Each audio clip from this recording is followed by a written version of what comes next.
Good morning to everybody, and uh, I thank Dr. Chatterjee and Dr. Hawk uh, for inviting me to join this meeting, important meeting on education, where want to make Asia as a hub of global hub for the education in the coming years.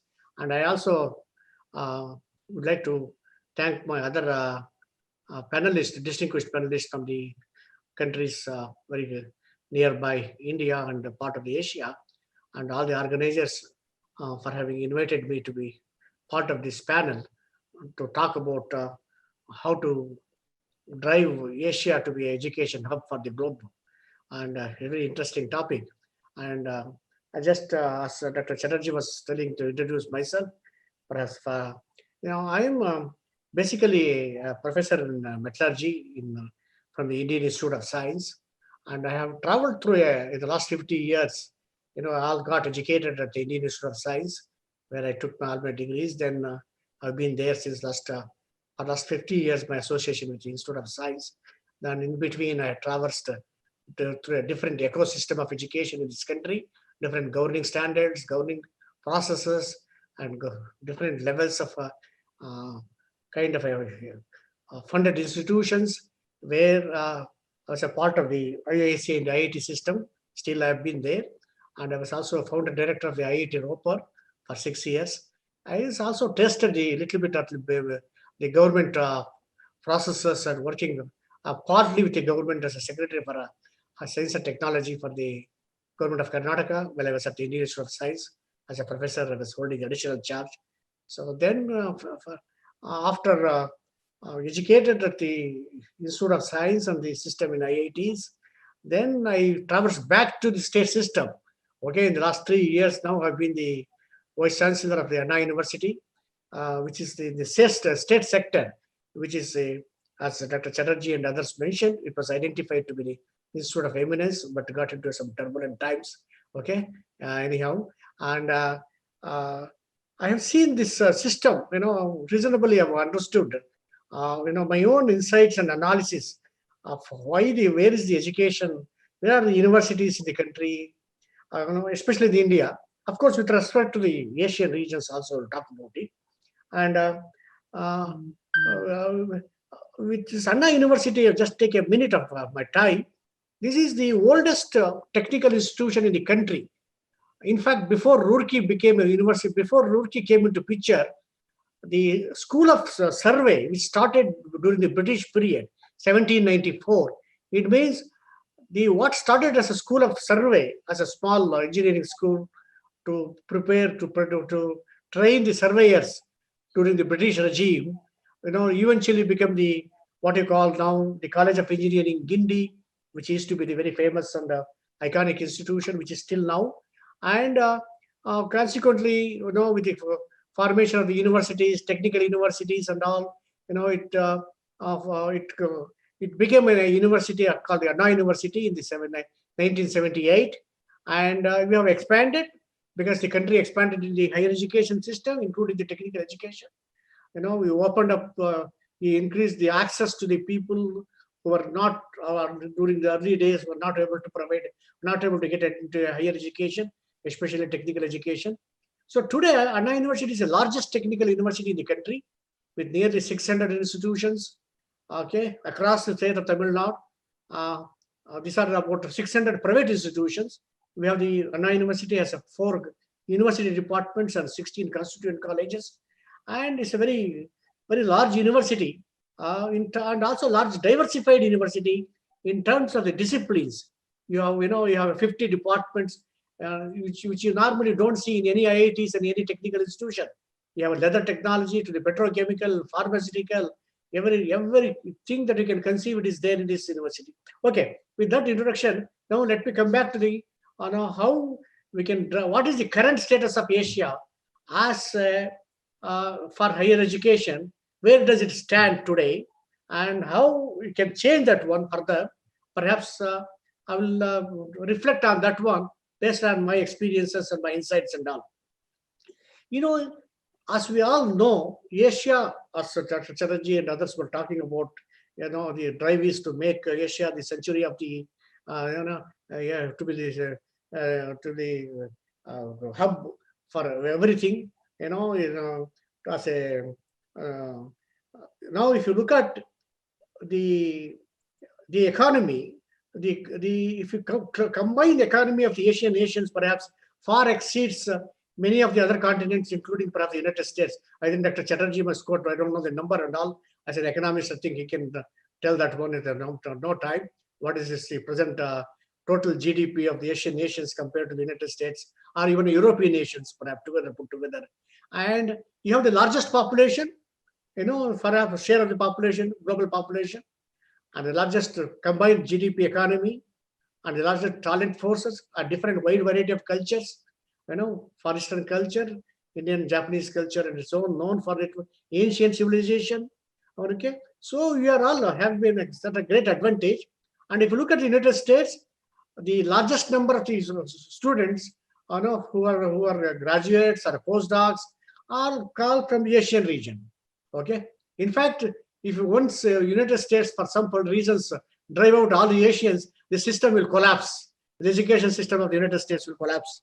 Okay, the number of postdocs, number of faculty members now of the Asian origin, they're so large. In fact, they have also contributed greatly to drive the economy of the United States. Innovations, if you take any either Silicon Valley or in the Boston and all these things. So this is one. So Asia occupies a very significant position in terms of all these requirements. Okay. So now, in addition to that, the Asia in the last several years, last 2 decades, depending upon the country, okay, some countries opened up their economies about 3 decades back or 2 decades back, and in between 2 to 3 decades, I think large number of countries opened up their economies. Okay, and they have started globalizing this education system and started promoting the culture, international students, and inviting these people going and all. So it has changed the landscape of the education system in all these countries. Let me tell you one thing. Okay, and for example, if I talked about India, we have in the last 2 decades, at least last 10, 15 years, we opened up our education, access to the education very significantly. Okay, our GER ratio, which used to be about 13 or 20%, now it's almost about 28%. In Tamil Nadu, it's about 50%. And we have opened up, there are more than 1,000 universities. And if you analyze this system, you have opened up many central institutions, well-funded institutions. We have now, in the recent past, the private universities are playing a very key role in the Indian education system. Okay, what was started as a 1957 or so, the first private university to come up was the BITS Pilani.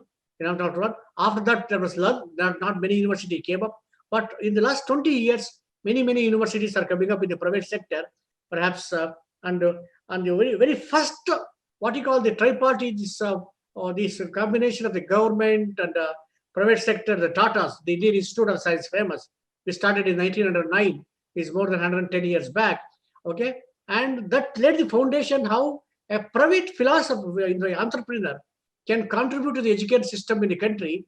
That Tata, they are Tata showed that one example, and so for some reasons it did not pick up until 57 when the BITS Pilani, and later on the new breed of our entrepreneurs who came up becomes billionaires through the .com bomb and all these software technologies like a Shiv and all these things, Ashoka, and many universities are coming up. They are doing very well. Let me tell you.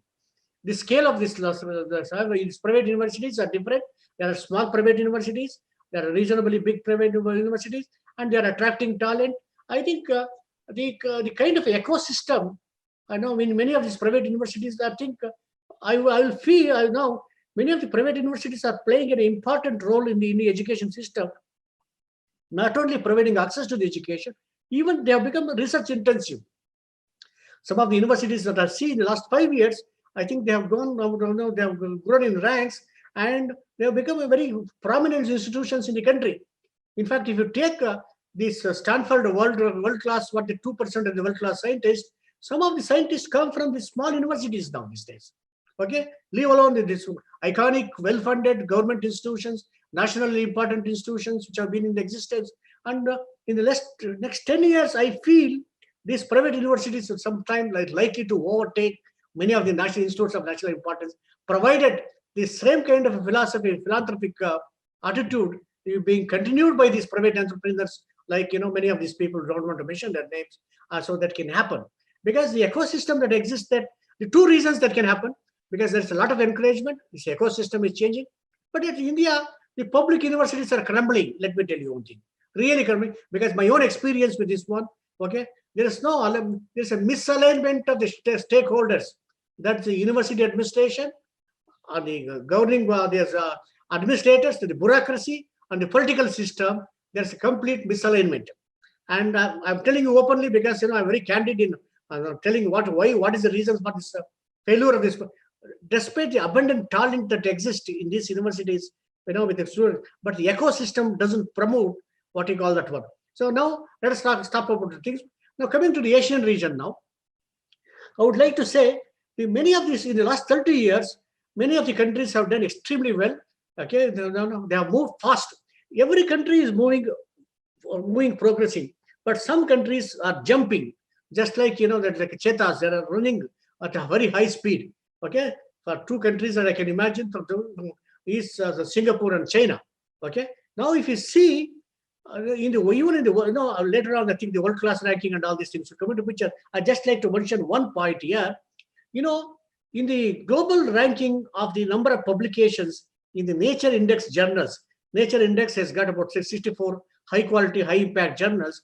Today, although China is number 2 in the volume of publications across the world of nations, okay, next to the United States. Today, if you look at the high quality publications which are published in the Nature Index journals of the 62 journals, China is number 1 in chemistry. Okay, I'll tell you the number published. There are about 10,000 papers of high quality that Nature Index journals in China. In the chemistry, number 1, compared to the United States, about 7,000 and odd. It's become number 2, which was not the scene 20 years back, 30 years back, 10 years back. So they are advancing, my friend. And if you look at these, even other subjects also, out of the 20 countries, if you take them, there are 7 to 8 countries in other disciplines, life sciences, physical sciences, and material sciences. Then you can see these countries appearing within the 10 to 15, 20 nations in index journals. So there's definitely, it has all the things. I think what needs to be done, in my opinion, is I think we should promote this exchange of students. I think instead of the students all the way going to this so-called well-developed, highly developed nations, I think there's a greater scope. If our mindset, if our political system, it makes this changes in mindset and bring education, as a culture, as a catalyst of change for developing the entire Asia region, and because the problems that Asian nations faces are different. Okay, and so it's like if the exchange of students across this nation in a borderless way, it can promote many ways. And also, if you look at the disciplines which are gaining importance, early days, this one science and technology used to be the main focal point in all these universities. But now, with a better understanding of science as well as humanities, economists, social scientists, psychologists, for example, in the cognitive sciences, which is basically people in the computer science, electronics, communication people who measure the signals, who measure the communicating abilities, cognitive ability. This even the psychologists come into picture. Natural language processes come here. So there's a greater integration of humanities and social sciences with science and technology these days. So as a result, recognizing this one, there is people are now getting more and more interested in studying these disciplines and unraveling this, the basic understanding of this area, and linking this one with the science and technology for the social cause, for solving the problems of the nation across the country. Because now two things are happening because of the dwindling natural resources and all these man-made catastrophic calamities, which could be man-made, it could be natural-made, and calamities which were happening because of the negligence of our people, negligence of the government, which did not act well in advance.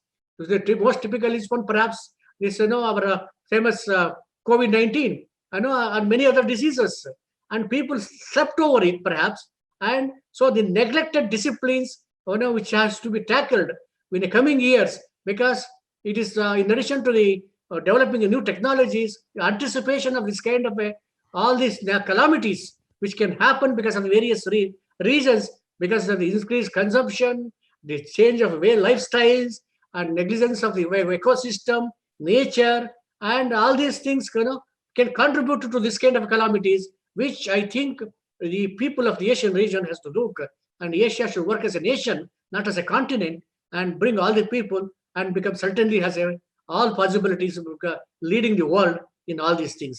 Okay, so I think I'll stop at this stage. I can come back again whenever is required. Okay, thank you very much.